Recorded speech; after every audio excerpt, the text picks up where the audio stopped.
Hello ವಿದ್ಯಾರ್ಥಿಗಳೇ, ಈ ಒಂದು ವಿಡಿಯೋದಲ್ಲಿ ನಾವು ನಿಮ್ಮ BCom 6th semester income tax subject ನಲ್ಲಿ ಬರುವಂತಹ ಪ್ರಮುಖ 5 ಅಂಕದ ಪ್ರಶ್ನೆ ಎಟಿಸಿ ಸೆಕ್ಷನ್ ನ ಡಿಡಕ್ಷನ್ ಕ್ಯಾಲ್ಕುಲೇಷನ್ ನೋಡೋಣ.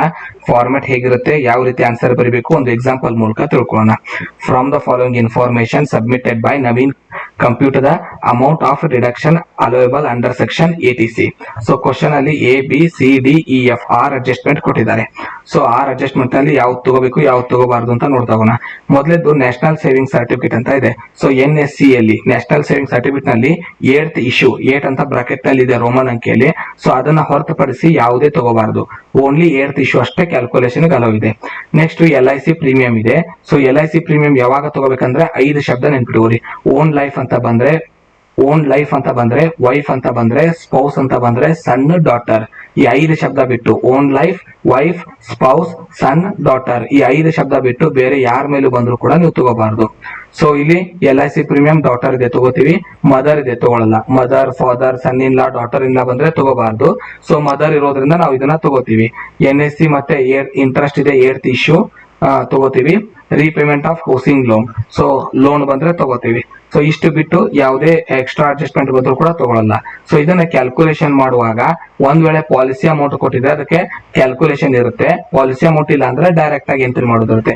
ಸೊ ಪಾಲಿಸಿ ಅಮೌಂಟ್ ಗೆ ಡೇಟ್ ಮೇಲೆ ಕ್ಯಾಲ್ಕುಲೇಷನ್ ಇರುತ್ತೆ, ಅದನ್ನ ಆನ್ಸರ್ ಬಿಡಿಸುವಾಗ ಹೇಳ್ತಾ ಹೋಗ್ತೀನಿ. ಸೊ ಮೊದಲಿಗೆ ಹೆಡ್ಡಿಂಗ್ ಹಾಕೋಬೇಕು, calculation of deduction under section eighty C. So 2 column ನ ಪ್ರಿಪೇರ್ ಮಾಡ್ಕೊಂಡು ಫಸ್ಟ್ ಒನ್ ಏನಿದೆ ನ್ಯಾಷನಲ್ ಸೇವಿಂಗ್ ಸರ್ಟಿಫಿಕೇಟ್ 30,000 ಇದೆ. ಸೊ ಅದು ತಗೊಳ್ಳೋಂತ ಐಟಮ್, ಅದನ್ನ ಡೈರೆಕ್ಟ್ ಆಗಿ ತಗೋತೀನಿ. ಎರಡನೇದೇನಿದೆ LIC ಪ್ರೀಮಿಯಂ, ಇದರಲ್ಲಿ ಡೇಟ್ ಮತ್ತು ಪಾಲಿಸಿ ಅಮೌಂಟ್ ಕೊಟ್ಟಿರೋದ್ರಿಂದಾಗಿ ಇದನ್ನ ಔಟರ್ ಕಾಲಮ್ ತಗೊಳ್ಳಲ್ಲ, ಇನ್ನರ್ ಕಾಲಮ್ ಫಸ್ಟ್ ಬರ್ಕೋತೀವಿ 20,000 ನ.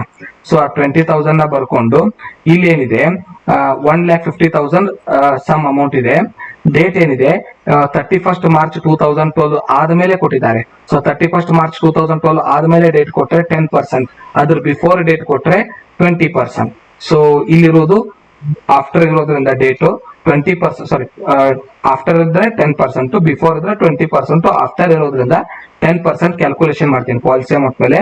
ಆಕ್ಚುಯಲ್ ಅಮೌಂಟ್ಗೂ ಪಾಲಿಸಿ ಅಮೌಂಟ್ಗೂ ಕಂಪೇರ್ ಮಾಡಿ ಯಾವ್ದು ಸಣ್ಣ ಅಮೌಂಟ್ ಇದೆ ಅದನ್ನ ಔಟರ್ ಕಾಲಮ್ ನಲ್ಲಿ ತಗೊಂತೀನಿ. ನೆಕ್ಸ್ಟ್ ಬರೋದು ಪ್ರೀಮಿಯಂ ಇದೆ, ಡಾಟರ್ ಲೈಫ್ ಮೇಲೆ ಡೈರೆಕ್ಟ್ ಆಗಿ ತಗೋಬೇಕು, ಯಾಕಂದ್ರೆ ಪಾಲಿಸಿ ಅಮೌಂಟ್ ಕೊಟ್ಟಿಲ್ಲ. ನೆಕ್ಸ್ಟ್ ಮದರ್ ಮೇಲೆ ಇದೆ, ಮದರ್ ಅಮೌಂಟ್ ನ ತಗೊಳ್ಳಲ್ಲ, ಫಾದರ್ ಅಮೌಂಟ್ ನ ತಗೊಳ್ಳಲ್ಲ. ಸೊ ಅದರಿಂದ ಇದನ್ನ ಬಿಡ್ತೀವಿ.